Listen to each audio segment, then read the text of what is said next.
अहोई अष्टमी पर्व से संबंधित विभिन्न पौराणिक कथाएं प्रचलित है। इन कथाओं को पूजा करते समय स्त्रियां एक दूसरे को कथाएं सुनाती है। अहोई अष्टमी से संबंधित प्रचलित 2 कथाएं हैं जो हम आपको सुनाने जा रहे हैं। पहली कथा है, प्राचीन काल में एक साहूकार था जिसके 7 बेटे और 7 बहुएं थी। इस साहूकार की एक बेटी भी थी जो दीपावली के अवसर पर ससुराल से मायके आई थी। दीपावली पर घर को लीपने के लिए 7 बहुएं मिट्टी लाने जंगल में गई तो ननद भी उनके साथ जंगल की ओर चल पड़ी। साहूकार की बेटी जहाँ से मिट्टी ले रही थी उसी स्थान पर स्याहू अर्थात साई अपने 7 बेटों के साथ रहती थी। खोदते हुए गलती से साहूकार की बेटी की खुरपी से स्याहू का एक बच्चा मर गया। स्याहू इस पर क्रोधित होकर बोली, मैं तुम्हारी कोख बांधूंगी।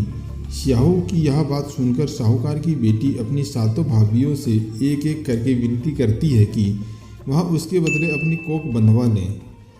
सबसे छोटी भाभी ननद के बदले अपनी कोख बंधवाने के लिए तैयार हो गई थी। इसके बाद छोटी भाभी के जो भी बच्चे थे वह सभी 7 दिन बाद मर जाते हैं।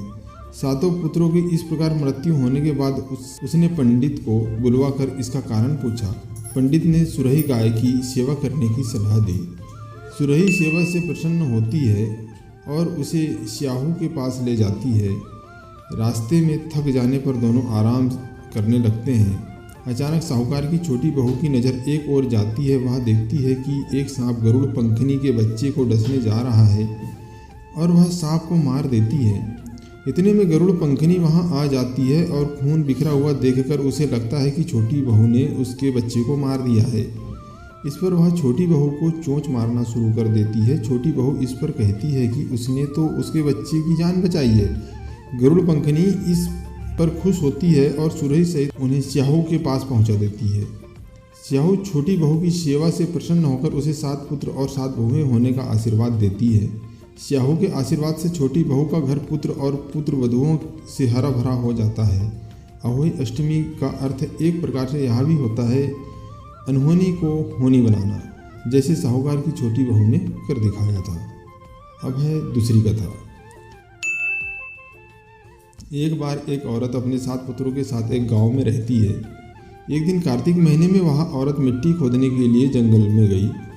वहां पर उसने गलती से एक पशु के शावक की अपनी कुल्हाड़ी से हत्या कर दी।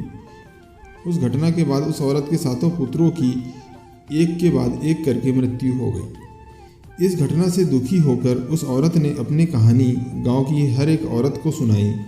एक बड़ी औरत ने उस औरत को यह सुझाव दिया कि वह माता अहोई अष्टमी की आराधना करे। पशु के शावक की सोते समय हत्या के पश्चाताप के लिए उस औरत ने शावक का चित्र बनाया और माता अहोई अष्टमी के चित्र के साथ रखकर उसकी पूजा करने लगी।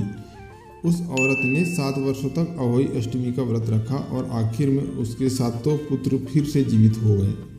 हमारे द्वारा दी गई जानकारी अच्छी लगी हो तो हमारे इस यूट्यूब चैनल को लाइक, सब्सक्राइब, शेयर और कमेंट